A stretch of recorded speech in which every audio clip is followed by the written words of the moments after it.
Chittilanchery MNKM higher secondary സ്കൂളിലെ SSLC പരീക്ഷാ വിജയികൾക്ക് ആദരവൊരുക്കി പൂർവ്വ വിദ്യാർത്ഥികൾ.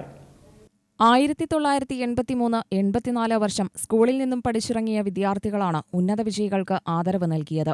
SSLC പരീക്ഷയിൽ ഉയർന്ന മാർക്ക് നേടിയ 5 വിദ്യാർത്ഥികൾക്കാണ് 10,000 രൂപ വീതം ക്യാഷ് അവാർഡും മൊമന്റോയും നൽകി ആദരിച്ചത്. പഠന മികവിനൊപ്പം മറ്റു ചില മാനദണ്ഡങ്ങളും പരിഗണിച്ചാണ് ആദരവിന് അർഹമായ വിദ്യാർത്ഥികളെ വിദ്യാലയത്തിലെ അധ്യാപകർ തിരഞ്ഞെടുത്തത്. പൂർവ്വ വിദ്യാർത്ഥി കൂട്ടായ്മയിലെ അംഗമായ R. ശാന്തകുമാരൻ ആദരവ് സമർപ്പിച്ചു. മഹീന്ദർ മാഷ് പറഞ്ഞതുപോലെ ചില മാനദണ്ഡങ്ങൾ ഞങ്ങൾ അതിൽ എടുക്കാറുണ്ട്. അതുപ്രകാരമാണ് കുട്ടികളെ തിരഞ്ഞെടുക്കുന്നത്.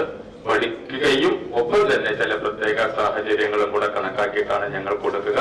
5 കുട്ടികൾക്ക് 10,000 രൂപ വെച്ചിട്ട് 50,000 രൂപയാണ് ഞങ്ങളുടെ ബാച്ച് നൽകുന്നത്. ഞങ്ങൾ 30 പേരായിരുന്നു 83-84 ബാച്ച് 10A ക്ലാസ്സിൽ പഠിച്ചത്. അതിൽ 4 പേര് ഞങ്ങളെ വിട്ടുപിരിഞ്ഞു. അങ്ങനെ മറ്റ് 26 പേര് ഞങ്ങൾ നല്ല ഐക്യത്തോടുകൂടി ഇപ്പോഴും ആ ബന്ധം തുടരുന്നു. നിങ്ങളും ഇത്തരത്തിലുള്ള വിദ്യാലയത്തിലെ കൂട്ടായ്മകൾ, നിങ്ങൾക്ക് ഇനിയുള്ള കാലത്ത് ഇത്തരത്തിലുള്ള കൂട്ടായ്മകൾ വളരെ നല്ലതാണ്. ഒട്ടേറെ അനുഭവങ്ങളുണ്ട് ഞങ്ങൾ ഈ വിദ്യാലയവുമായി ബന്ധപ്പെട്ടിട്ട്. ആ അനുഭവമാണ് ഞങ്ങൾ ഇവിടെ എത്തിക്കുന്നത്.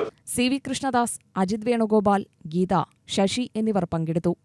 അധ്യാപകൻ മഹീന്ദർ സ്വാഗതവും പ്രധാനാധ്യാപിക ഇൻചാർജ് സഫിദ നന്ദിയും പറഞ്ഞു. UTV news, Palakkad.